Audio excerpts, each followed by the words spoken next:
The latest on the war in Iran. Today, the Senate will vote on an Iran war powers resolution. It would require congressional approval for any more military action against Iran. It is co-sponsored by Virginia Senator Tim Kaine. Also this morning, we are seeing the faces of the first American soldiers who have been killed in this conflict. The four you see here were part of an Army Reserve unit based in Iowa. Two other soldiers have been killed, but they have not been identified yet. All six died in the same Iranian drone attack at a port in Kuwait. Another 18 soldiers were wounded.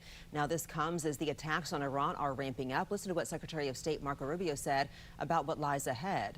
You're about to see, we're going to unleash Chang on these people in the next few hours and days. You're going to really begin to perceive a change in the scope and in the intensity of these attacks as, frankly, the two most powerful air forces in the world take apart this terroristic regime.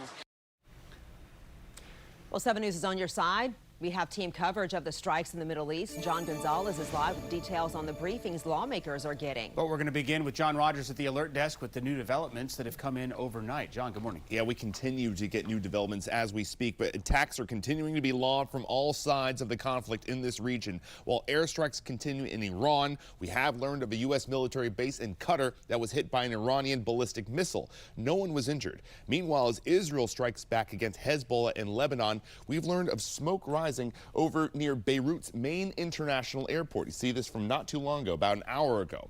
The U.S. government is helping to evacuate Americans throughout the region, but I do want to zero in on Iran. President Trump says Iran's Air Force and Navy has been knocked out, and Israel warns that any new supreme leader will be a target for elimination. The CIA is working to arm Kurdish forces to spark an uprising in the country.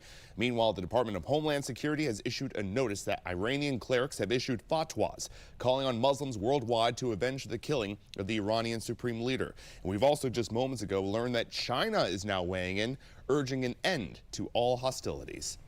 Well, Capitol Hill was packed yesterday with two high-level classified briefings and a major Senate Armed Services Committee hearing on Iran. Lawmakers are digging into strategy, war powers, and what comes next. 7 News reporter John Gonzalez is live on the Hill with reaction and to talk about where Congress goes from here. John, good morning.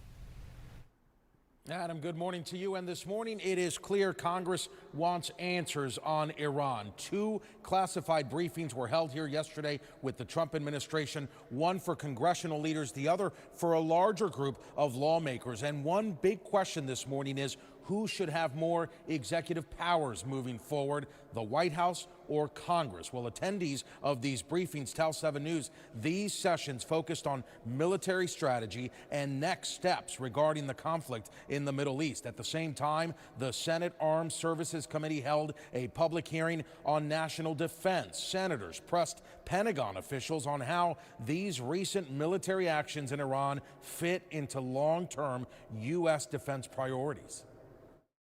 How about the endless war part? Well, I don't think this is going to be an endless Is there a clear goal that we will know when this is over? Well, the president's going to decide exactly how we do it. The military campaigns have clearly defined Okay, and the scope regime goals. change part, remind me about that. The president, of course, has called it regime change. Do you disagree with him? No, I think the president has said that this is an opportunity for the people of Iran to rise up and overthrow their oppressors. The President of the United States made a decision. This is intolerable. Iran cannot have these missiles, cannot have these drones, cannot threaten the world. The President said this is the weakest they've ever been. If we don't hit them now, a year from now, or a year and a half from now, no one will be able to touch them, and they'll be able to do whatever they want.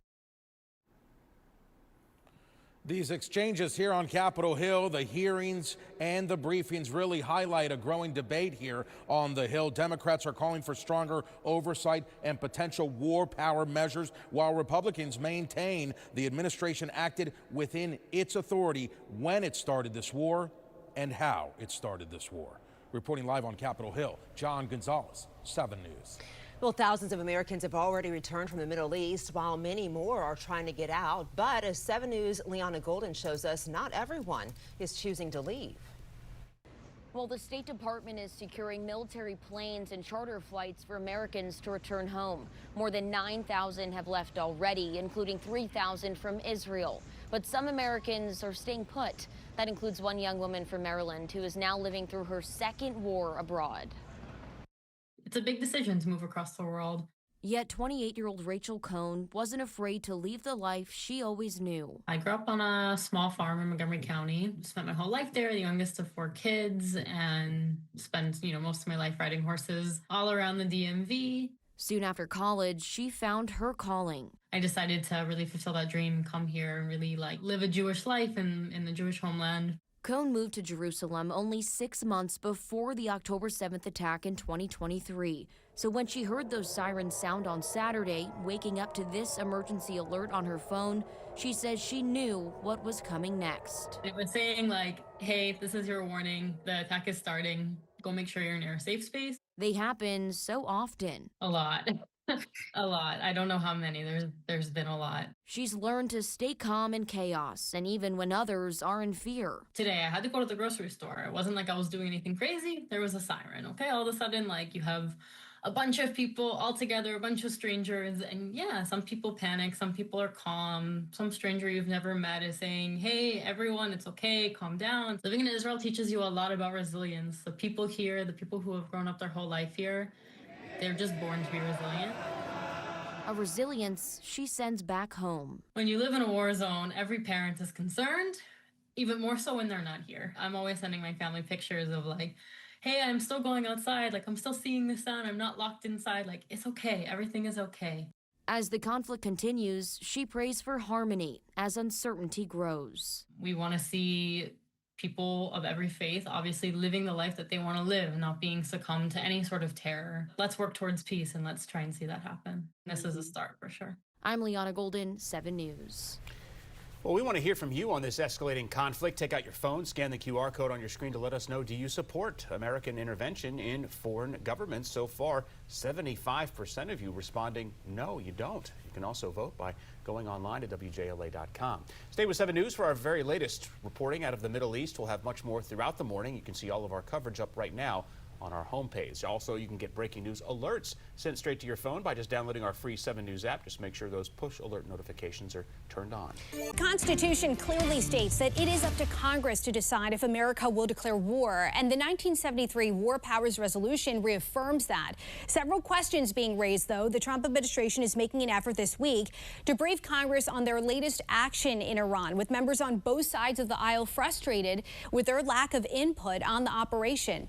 Let's go to Emma Withrow from the Fact Check team, and from what I remember, haven't most presidents sidestepped this? Yeah, pretty much every president since 1973, when the War Powers Resolution was passed, have basically pushed the boundaries of it. So presidents like Ronald Reagan with Grenada, Bill Clinton with Kosovo, and Barack Obama with Libya, they engaged U.S. forces and basically argued that the 60-day clock either didn't apply or it didn't require explicit congressional approval. Obviously, the most recent cases include President Trump's strikes in Syria and ongoing operations against Iran and Venezuela have reignited this sort of pattern that's gone on, with Democrats and some Republicans arguing that he acted without proper congressional authorization under the WPR. And break down the response to that 60-day clock. Yeah. That is very critical to the War Powers Resolution, as you know. Absolutely, yeah. So the main line of reasoning there is really that the short-term strikes or limited actions don't trigger the 60-day limit that's written into the War Powers Resolution, or they just relied on existing authorizations for use of military force instead. So those two things can go hand in hand. And beyond Congress, I found it interesting, the data that you found today about how Americans feel about all of this. Tell us more. Yeah, I dug into a few different polls, and overwhelmingly, the American people don't agree with the conflict in Iran.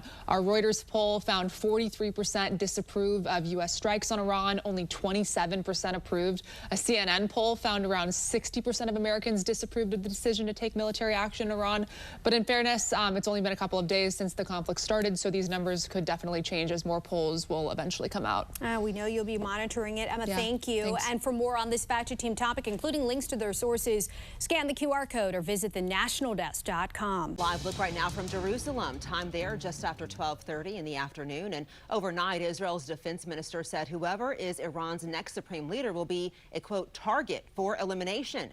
This as strikes continue across the region. Here's where Operation Epic Fury stands right now. More than 50,000 troops are involved. American forces have struck more than 1,700 targets inside Iran. The fight has spread across at least a dozen countries, and the U.S. has also destroyed 17 Iranian ships, including a submarine. Now, 7 News is on your side with team coverage of the latest developments. John Gonzalez is live with what a post-regime Iran could look like. But we start with John Rogers at the alert desk with the expected vote today. day that aims to limit President Trump's military operations in Iran. Yeah, Adriana, good morning. This is a big story that we'll be watching today on Capitol Hill. Today, the Senate will vote on a war powers resolution for Iran. The bipartisan measure was pushed by Virginia Senator Tim Kaine. This would stop President Trump's war with Iran and ensure any further participation is explicitly authorized by Congress. It does not prevent the U.S. from defending itself or Israel from an Iranian attack. Democratic lawmakers say the Constitution gives Congress alone the power to declare war. But meanwhile, Politico reports that House Democrats have introduced their own competing war powers resolutions.